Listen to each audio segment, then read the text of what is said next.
너희는 너희가 하나님의 성전인 것과 하나님의 성령이 너희 안에 계시는 것을 알지 못하느냐?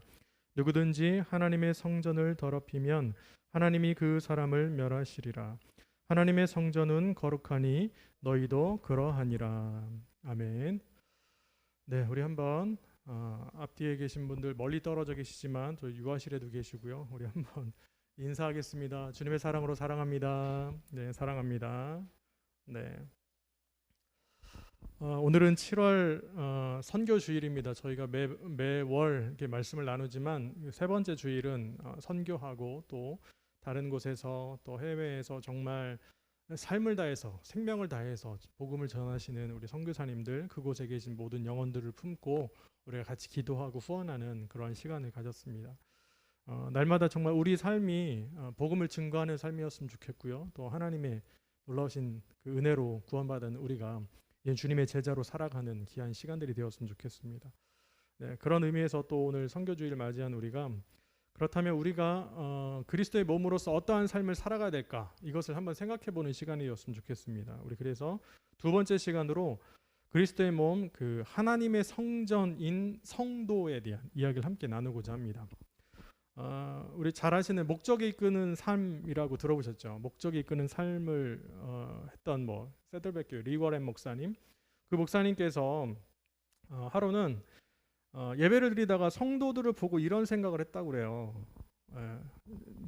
심각하게 받아들이지 마세요. 성도님들 예배 드리는데 앉아 계신 걸 딱 보고 이런 생각이 들어요. 비만인 성도들이 참 많은 것 같다. 이런 생각을 했대요. 저도 거기서부터 자유롭진 않지만 어찌됐건 그런 생각을 했답니다. 그래서 그런데 생각해 보니까 그 리고레 목사님 혹시 보신 분 계시겠지만 그분도 좀 뚱뚱하시거든요. 과체중이세요. 그래서 본인도 이것에서 자유로울 수 없어서 이걸 어떻게 해야 되나 그러면서 하나님이 주신 성전이 우리 몸이라고 했는데 우리가 이 몸을 실제로 좀 잘 관리를 해야 되지 않을까? 이런 생각이 들더랍니다. 그래서 이것을 계속해서 자신에게 이 질문을 던졌고, 이후에 목사님은 신앙과 식습관, 운동, 삶의 목표, 친구 이런 영역의 기준을 잡았어요. 그리고 나서 삶이 회복되는 40일 다이어트 프로그램을 만들었어요. 근데 교회에서 참 미국 사회는 참 신기합니다. 그런 것도 합니다. 그래서 뭐라고 했냐면 다니엘 프로젝트 이렇게 얘기를 하고 그걸 했답니다. 근데 그냥 한 게 아니고 운동 전문가 를 초청하고 인지과학자를 초청해서 프로그램을 만든 거예요. 40일 동안에. 그래서 이 개발된 이 프로젝트를 이제는 어떻게 해요? 먼저 세들백 교회에서 한번 시작을 해봐야겠다 생각을 했답니다. 그래서 그 교회가 1만 명 정도 된대요. 1만 명 성도를 대상으로 이 프로젝트를 했습니다. 네, 40일 동안. 근데 무려 1만 명 성도가 11만 킬로그램을 뺐대요. 상상이 가십니까? 그런 따져보니까 1인당 한 11kg 정도를 뺐더라고요. 저희 교회는 뭐 해야 될까요? 저는 해야 될 것 같긴 한데, 네. 이런 일들을 저희 아들 주원이가 뒤에서 몰래 이렇게 손들었어요. 자기는 해야 된다고. 네. 그러니까 다시 말하면 하나님의 성전이라고 우리 몸을 하나님의 성전이다, 우리가 하나님의 교회다 이렇게 얘기하는데 영적인 건 얘기하면서 늘 육적인 걸 얘기를 안 해요. 육적인 관리도 하고 건강 관리도 해야 된다라는 의미예요. 그래서 이렇게 시작을 했답니다. 이렇게 시작된 프로젝트가 그냥 교회에서 세들백 교회에서만 머무르지 않고 다른 교회로 퍼져나가고 미국 사회 믿지 않는 사람들에게까지 40일 동안 건강을 관리할 수 있는 프로그램으로 됐다고 하는 거예요. 그래서 제가 찾아봤어요. 우리나라도 번역돼 있나? 번역이 돼 있더라고요. 네, 번역이 돼 있습니다. 그래서 찾아보려고 했더니 다니엘 플랜이라고 하는 책으로 나왔는데 품절이에요. 제가 꼭 다음에 기회가 되면 저희 성도님들하고 같이 한번 나눠보고 건강 관리를 한번 해봤으면 좋겠습니다. 어찌됐건 이처럼 하나님을 향한 순종은요 그리스도인들에게 가장 강력한 동기가 돼요. 그래서 우리는 교회로 부르심을 받았다라는 것을 그냥 생각만 하는 게 아니고 하나님께서 부르신 그 성전으로서 우리가 어떻게 살아가야 될지, 우리가 어떻게 관리하고 건강 관리뿐만 아니라 영적인 관리를 하면서 살아가야 될지 그것을 잘 보는 것, 그걸 행하는 것이 또 하나님 주신 사명이기도 합니다. 그런데 여기서 중요한 게 뭐냐면 이 사명을 감당해서는 반드시 우리가 해야 될 게 뭐냐면 순종이에요. 순종. 네, 아무리 좋은 것을 해도 순종하지 않으면 이것은 이루어질 수 없기 때문이죠. 자, 그러므로 지혜롭게 건강을 잘 관리해서 오랫동안 우리가 교회로서의 사명을 잘 감당하는 우리 성도님들이 다 되었으면 좋겠습니다. 자, 그런 의미에서 오늘은 7월 선교주일입니다. 7월 선교주를 맞이한 우리도 본문 말씀을 통해서 정말 그리스도의 몸인 하나님의 성전으로서 우리가 그렇게 어떻게 살아가야 될지를 한번 생각해 보았으면 좋겠습니다. 자, 그렇다면 그리스도의 몸인 하나님의 성전은 누구이며 또 어떻게 살아가야 하겠습니까? 첫 번째, 바로 성도가 하나님의 성전이다라고 말씀합니다. 우리 16절에 있는 말씀 제가 다시 읽겠습니다.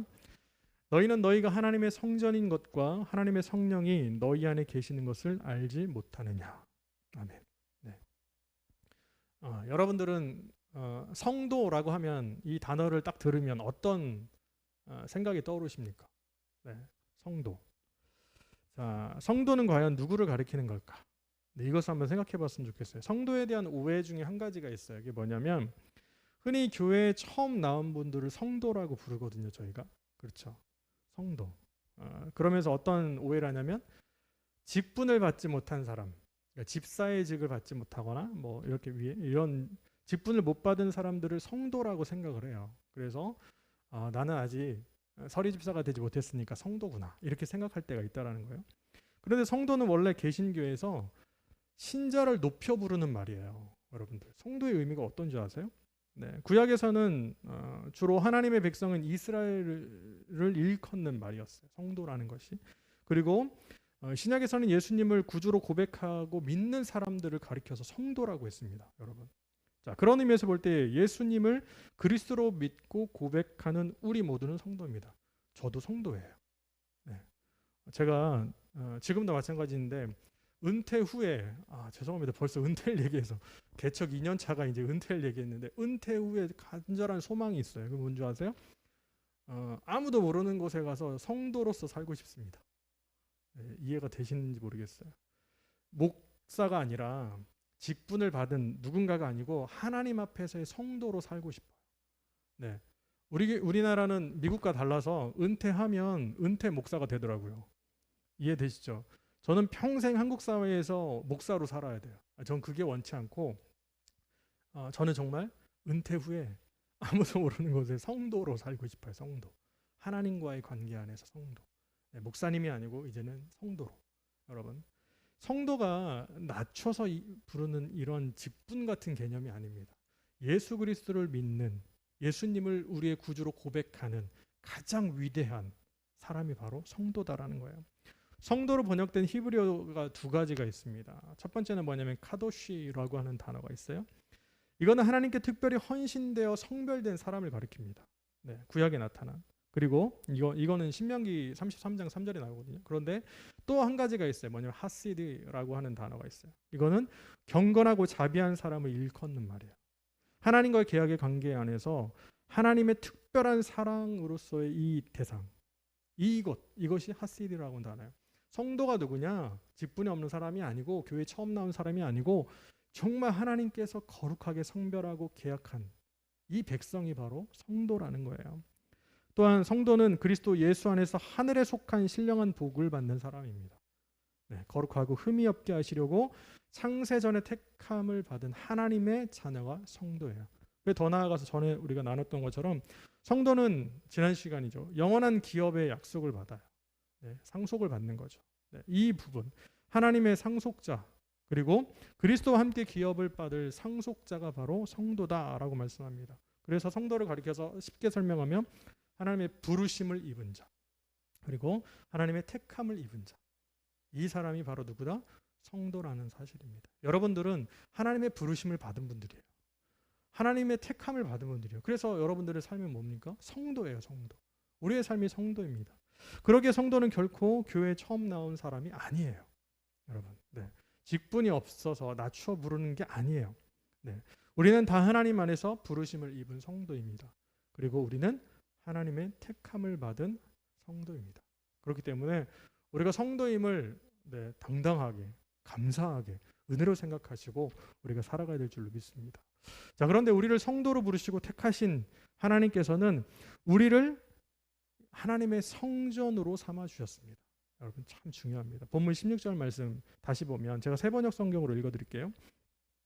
여러분은 하나님의 성전이며 하나님의 성령이 여러분 안에 거하신다는 것을 알지 못합니까? 이렇게 바울이 묻고 있어요.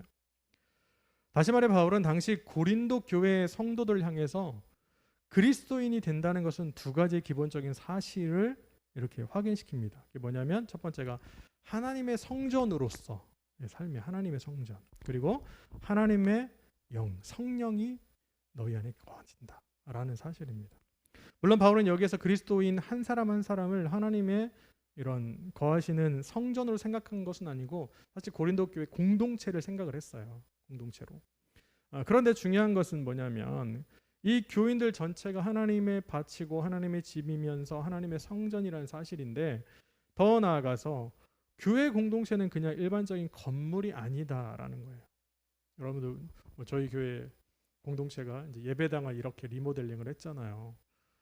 그러니까 막 여러 군데에서 기도해 주시고 후원해 주시고 함께 해 주신 분들이 또 상당히 많고, 또 그러면서 뭐 교회가 이렇게 해서 감사하다라고 하지만 가장 중요한 건 뭐냐면 우리는 변함이 없어요.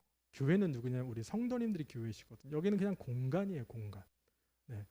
공간을 바꾸니까 저희 교회가 달라진 것처럼 말씀하시는 분들이 계시더라고요, 사실. 근데 저는 그게 원치 않아요. 건물은 건물이고 가장 중요한 건 뭐냐면 우리의 삶이 바뀌었느냐, 하나님 안에서 우리가 거룩한 성전으로서 바뀌어 가고 있느냐, 이것이 중요하다는 겁니다. 자, 그렇다면 성전은 지금도 존재하고 있는 걸까? 구약에 계속 성전을 얘기하는데 성전의 기능을 살펴보면 지금도 현재 성전이 존재하고 있는가를 살펴볼 수 있어요. 여러분들 성전의 주된 기능이 뭔지 아시죠? 성전에서는 뭘 했냐면 제사를 드렸습니다. 제사. 네. 그러니까 쉽게 생각하면 이런 거죠. 그렇다면 오늘날 교회에 모여서 제사를 드리는 곳이 있나요? 혹시 오늘 오실 때 저기 짐승 한 마리씩 끌고 오신 분 계세요? 집에 있는 뭐 비둘기라도 어떻게 가져와서? 없죠. 그러면 성전은 이제 더 이상 기능적으로는 존재하지 않는다라는 거예요. 왜냐하면 제사를 드리기 위한 거죠. 물론 성전에서 하나님 말씀이 선포되었어요. 네, 그것도 맞아요. 그러나 성전에서만 선포된 게 아니고 뭐 사무엘시대 뭐 미스바 광장에서도 선포하고 여러 번 이렇게 했던 것처럼 하나님 말씀이 선포되긴 했지만 그렇다고 그것이 오늘날의 교회와 성전이 기능적으로 같다라고 볼 수는 없다라는 거죠.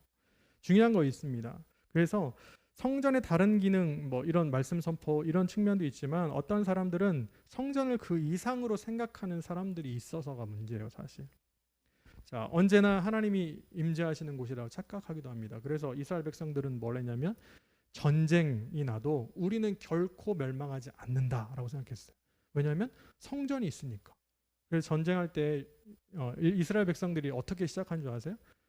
레위인을 통해서 제사장들이 앞서고 나팔을 불면서 법궤를 메고 나가거든요. 그럼 모든 전쟁을 이겨야 되잖아요. 그렇죠? 그런데 그렇지 않았어요. 블레셋과의 전쟁 가운데서 또 법궤도 빼앗기기도 하고. 왜요? 하나님은 법궤 위에 머무는 게 아니에요. 우리와 함께 하시지만 그런 보여지는 건물, 보여지는 외형적인 이런 것들에 머무시는 분이 아니다라는 거예요. 그래서 어찌됐건 성전을 너무나 강조하고 이렇게 하다 보니까 그곳에만 하나님이 임재하신다 생각하는 거예요.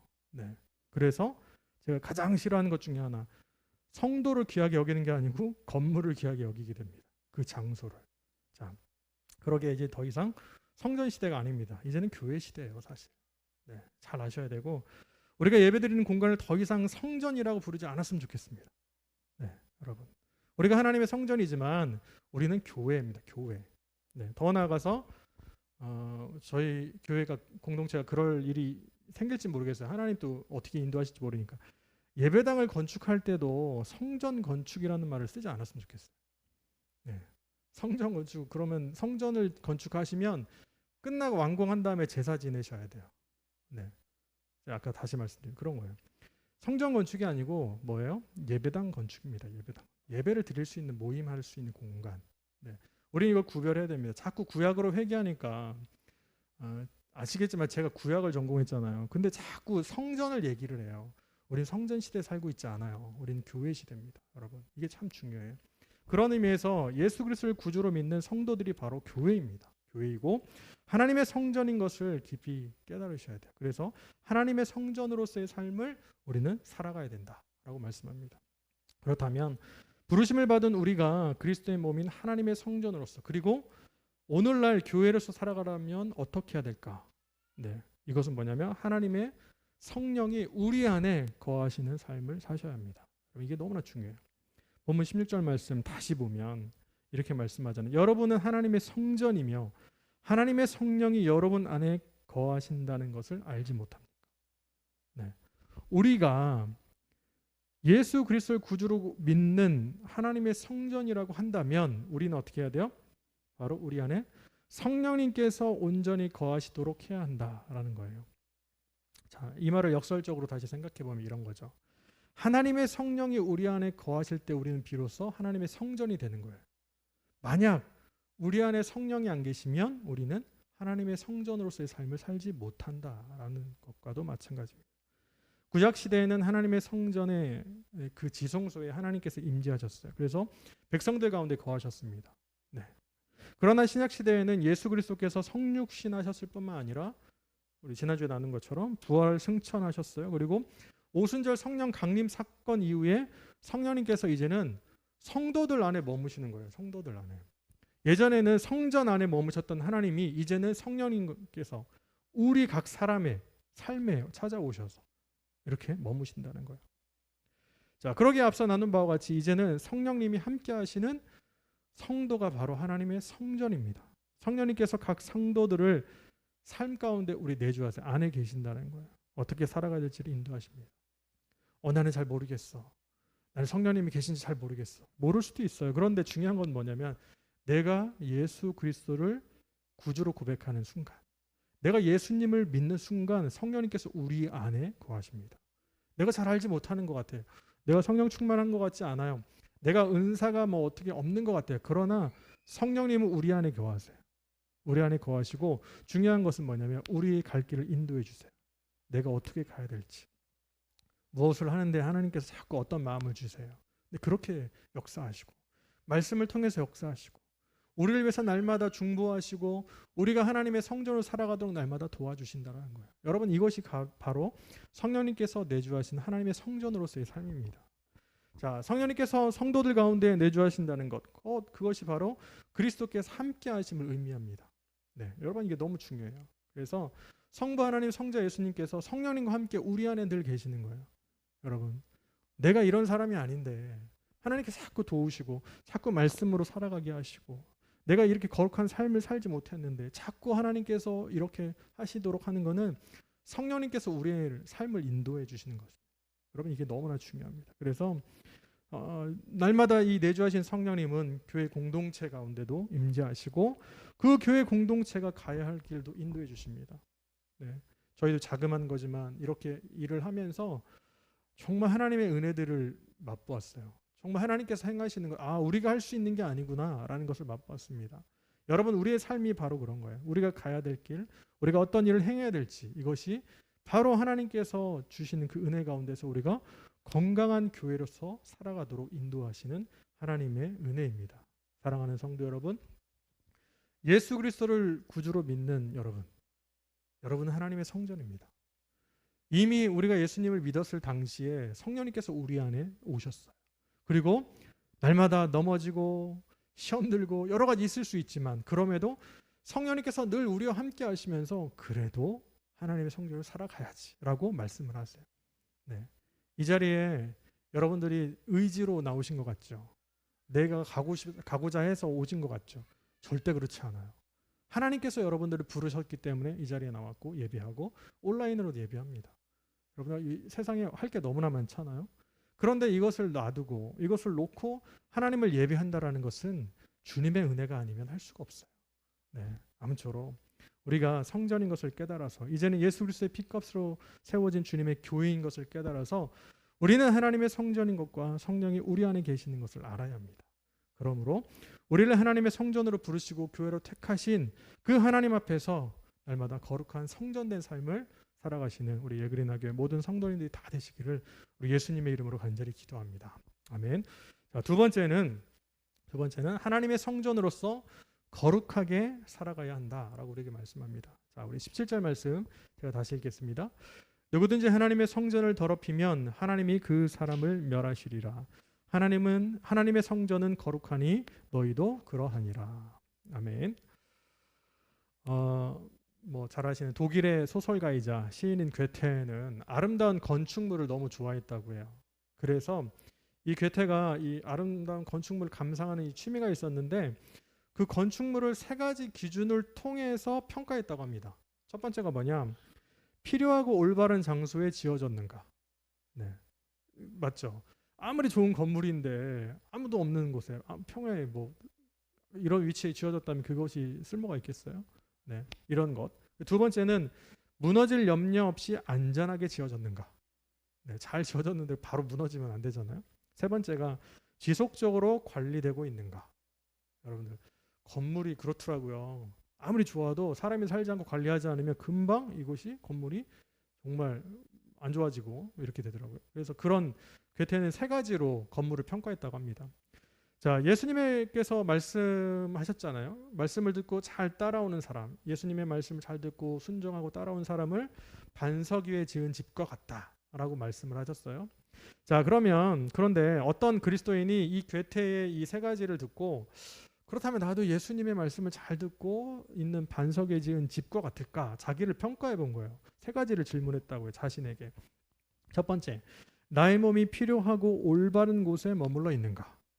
네, 내가 정말 하나님께서 원하시는 그곳에서 살고 있는가라는 거예요. 내 행동, 내가 가는 곳들. 네, 저는 여러분이 일주일 동안 어디를 다니시는지 잘 몰라요. 그런데 스스로 내가 하나님 원하시는 공간에 있는가? 그곳에 살고 있는가? 네, 두 번째, 의심에 무너질 염려 없이 굳건한 믿음을 지니고 있는가? 네, 코로나로 참 어려운 시기를 살잖아요. 저희 동기 목사님들하고 늘 얘기하면 정말 어려움밖에 없어요. 정말 어려워요. 그럼에도 불구하고 우리의 믿음이 이 어려움 가운데서 견딜 수 있을 정도가 있는가? 네, 이게 두 번째. 세 번째, 주일날 하루 은혜 받은 잠깐이 아닌 지속적으로 성화된 삶을 살아가고 있는가?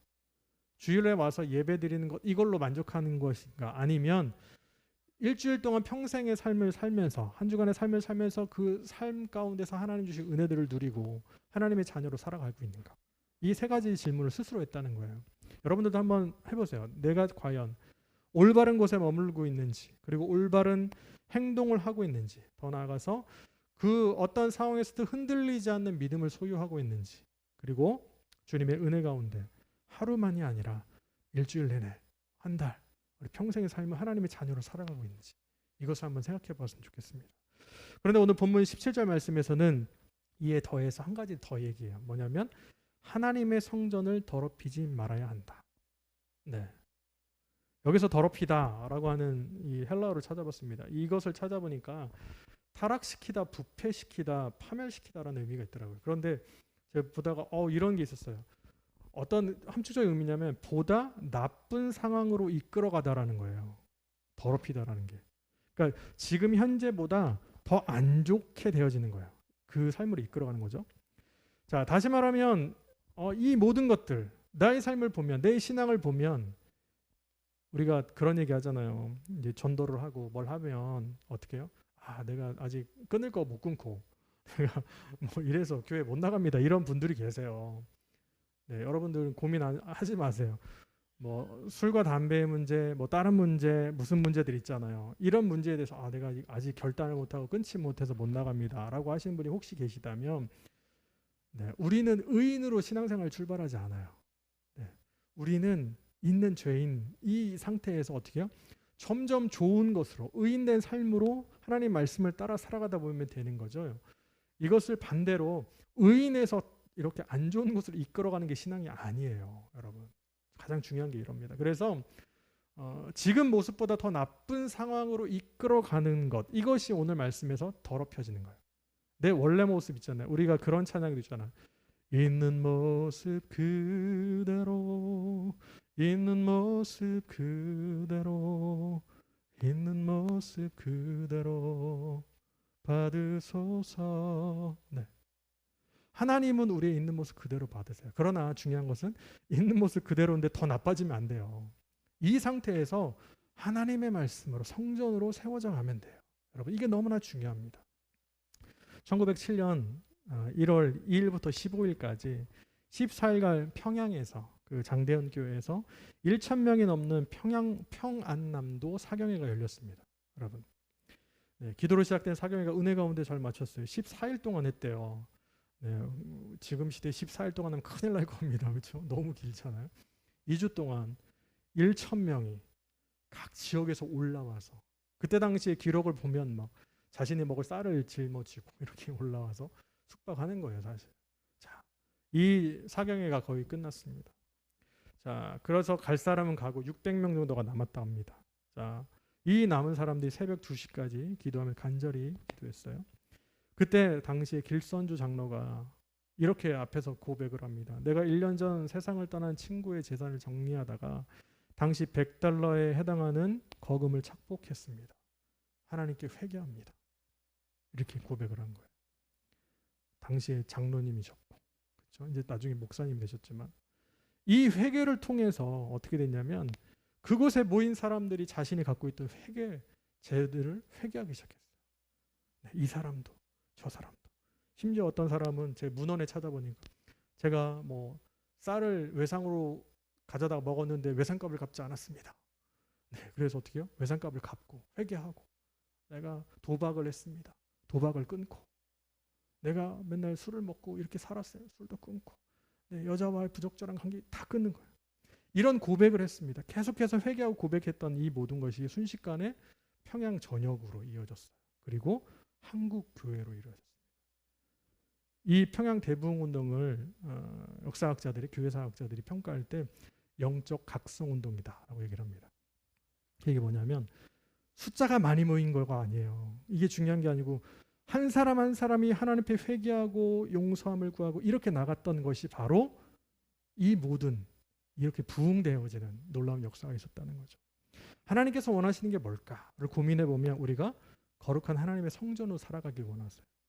구별하고 결단하는 거 어렵습니다. 그런데 이전의 모습보다 이제는 조금이나마 하나님 말씀대로 살아가는 것이 중요하다는 거죠. 이렇게 죄를 고백하고 회개해야 하는 이유가 뭘까? 그것은 하나님의 성전은 거룩한 곳이기 때문입니다. 여러분 이게 참 중요해요. 17절 말씀 다시 볼게요. 누구든지 하나님의 성전을 파괴하면 하나님께서도 그 사람을 멸하실 것입니다. 하나님의 성전은 거룩합니다. 여러분은 하나님의 성전입니다. 세번역 성경이 이렇게 번역되어 있어요. 거룩하다라는 의미가 뭡니까? 하기오스라고 하는 것.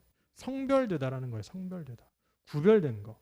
세상 사람들이 다 하지만 우리는 크리스천이니까 안 해야지. 세상 사람들이 다 하고 있지만 아니면 이렇게도 표현할 수 있어요. 다른 교회는 다 하고 있어. 왜? 그러나 우리가 하나님 말씀에 비춰봐서 아니면 아니에요. 네, 우리 교단도 참 어지럽습니다. 세습의 문제, 성적인 타락의 문제, 목회자들이 행하는 추악한 일들이 너무 많아요. 제 얼굴에 침 뱉기지만 사실 여러분들 그렇다고 그것이 정상입니까? 아니거든요. 우리는 하나님 말씀에 근거해서 구별된 삶을 살아야 돼요. 다른 사람들이 다 해도 아무리 큰 교회가 그것이 맞아라고 얘기를 해도 아닌 거예요. 하나님 말씀이 아니면 아닌 거죠. 그래서 우리는 세상과 구별된 동시에 하나님 앞에 속해 있다는 것을 늘 기억하셔서 우린 그런 삶을 살아야 됩니다. 네. 하나님의 성전을 1차원적으로 설명하면 생각해보면 아까 말씀드렸는데 구약의 제사를 드리던 곳이잖아요. 하나님의 임재가 머물고 용서가 있었던 곳이기 때문에 거룩합니다. 그런데 2차원적으로 우리가 다른 것을 생각해보면 뭐예요? 이제 우리의 삶, 우리가 하나님의 성전이니까 하나님과 함께 나아가고 하나님과 함께 살아가야 되기 때문에 우리가 거룩한 성전의 삶을 살아가야 된다는 거예요. 본문 17절 말씀에서 계속해서 얘기하는 게 그거예요. 하나님의 성전, 너희가 성전이지 않니? 하나님이 거룩하니까 너희도 거룩해야지. 우리에게 계속 말씀합니다. 네, 이 거룩은 다른 게 아니에요. 네, 예전에 누가 그러더라고요. 이렇게 목사님들이 두꺼운 성경책을 들고 이렇게 다니면 거룩해 보인다고. 이 모습이 거룩한 게 아니에요. 뭐가 거룩합니까? 우리의 삶이 구별되어 있는가요? 거룩은 구별됨입니다, 여러분. 내가 다른 사람들과 다르게 살고 있는가? 하나님 앞에서 하나님 원하시는 삶을 살아가고 있는가? 이게 거룩이에요. 이것을 우리가 그렇게 살아가올 때 지금의 신앙의 관점으로 생각해 보면 우리는 하나님의 부르심을 받은 성전이면서 성도이면서 교회입니다. 여러분, 그러기에 우리가 주님의 교회로서 거룩하게 살아가기 위해서는 세상과 구별되어 살아가셔야 됩니다. 이게 너무나 중요해요. 세상을 구별하라니까 코로나 백신을 맞지 말라 이런 게 아니에요, 여러분. 그런 얘기가 아니에요. 네. 가장 중요한 건 뭡니까? 우리의 삶이 하나님께서 기뻐하시는 삶인가를 보셔야 돼요. 네. 바울은 갈라디아서 5장 19절부터 21절에 육체의 일은 이런 거다라고 얘기합니다. 육체의 일은 분명하니 곧 음행과 더러운 것과 호색과 우상 숭배와 주술과 원수 맺는 것과 분쟁과 시기와 분냄과 당짓는 것과 분열함과 이단과 투기와 술 취함과 방탕함과 또 그와 같은 것들이라. 전에 너에게 경계한 것 같이 경계하노니 이런 일을 하는 자들은 하나님의 나라를 유업으로 받지 못할 것이다. 이렇게 얘기합니다. 네. 우리가 결단하지 못했던 게 있을 수 있어요. 하나님과 나의 사이에서. 그러면 이제는 더 안 좋은 쪽으로 더럽히지 마시고 이제는 더 좋은 쪽으로 결단하며 나가세요. 시작은 다 똑같습니다. 네, 앞에서 설교하고 있는 저나 성도님들이나 온라인을 예배하시는 모든 분들이 시작은 다 죄인이에요. 그러나 중요한 것은 하나님의 말씀으로 내가 살고 있는가, 살아가려고 노력하고 있는가, 이게 제일 중요합니다. 사랑하는 성도 여러분, 세상이 교회를 비난하는 이유가 무엇입니까? 교회가 빛과 소금된 역할을 감당하기에 비난합니까? 아니면 하나님의 말씀대로 서로를 사랑하고 선을 행하기 때문에 교회를 비난하나요? 네, 아니에요. 그런 비난은 만약에 그렇게 해서 비난한다, 우리는 비난 듣고 평생 살아야 돼요. 그렇게 하지 않나요? 세상은 교회를 향하여서 왜 너희들은 하나님의 말씀대로 살지 않냐? 네? 그리고 거룩한 교회의 모습으로 왜 살지 않느냐라고 우리에게 비난하는 거예요. 여러분, 그러므로 7월 선교주의를 맞이한 우리가 하나님의 성전으로서 그리고 주님의 교회로서 성령의 인도하심을 따라 날마다 거룩한 삶을 살아가는 그런 하나님의 성전이 되었으면 좋겠습니다. 아무쪼록 이렇게 살아가시는, 그렇게 삶으로 구별된 정말 하나님께서 원하시는 거룩한 하나님의 성전으로서 우리 안에 성령님이 내주하시는, 우리를 인도하시는 귀하고 복된 그런 삶을 살아가시는 우리 예그리나 교회 모든 성도님들이 다 되시기를 예수님의 이름으로 간절히 기도합니다. 아멘. 기도하겠습니다.